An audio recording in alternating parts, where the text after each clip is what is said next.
Il-Festival Mużika Mużika s-sena d-dieħla jiċċelebra 6 sena mit-twaqqif tiegħu. Sa mill-bidu tiegħu fil-pandemija, il-festival intlaqa tajjeb ħafna mill-pubbliku.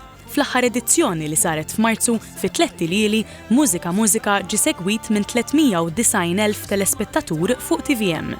F'konferenza tal-aħbarijiet ġew ippreżentati l-premji lir-rebbieħa u tnedew l-applikazzjonijiet għas-sena d-dieħla. Iċ-Chairman ta' Mużika Mużika Raymond Buġejja qal li s-suċċess tal-festival qiegħed hemm għax il-kompożituri, awturi u kantanti taw ruħhom biex itellgħu spettaklu mill-isbaħ u spjega li s-sena d-dieħla se terġa' tintuża s-sistema tal-votazzjoni li ntużat din is-sena. Qabel konna nażlu 20 kanzunetta għas-semifinali li minnhom jinqatgħu 8 u jażlu għall-finali għal 12 kanzunetta.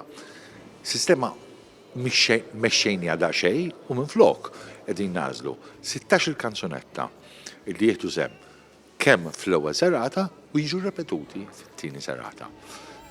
Id-direttur artistiku ta' Mużika Mużika, il-Maestro Paula Bela, tkellem dwar ix-xogħol li jsir bi preparazzjoni għat 3 serati. Qal li bħal żmien ix-xogħol ikun diġà għaddej ġmielu.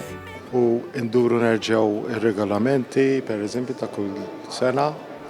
Ġifieri l-fatt li f'Lulju qegħdin naw diġà sar ix-xogħol qabel eżatt kif spiċċa ieħor. Ir-rebbieħ tal-aħħar edizzjoni, Jamie Cardona, stqar ma' TVM News illi permezz tal-festival il-karriera tiegħu ħadet xejra differenti. Qed niktab iktar mużika issa, l-festival isu ħeġġiġni biex nagħmel dan. U inkompli nesplora daqsxejn iktar il-mużika issa, wkoll qed niktab iktar teatru wkoll, jiġifieri teatru dejjem jibqa' hemm, imma ħetatni vjaġġ ieħor. Iċ-Chairman ta' Festivals Malta, Aron Zara, qal li l-lejla fuq fom kulħadd dejjem tkun dik tal-klassiċi. Min-naħa tiegħu il-Ministru għall-Arti Owen Bonnici stqar li kull suċċess li għamlu l-kantanti huwa s-suċċess tal-pajjiż kollu. Is-sitt edizzjoni ta' Mużika Mużika se ssir bejn it-19 u l-21 ta' Marzu 2026.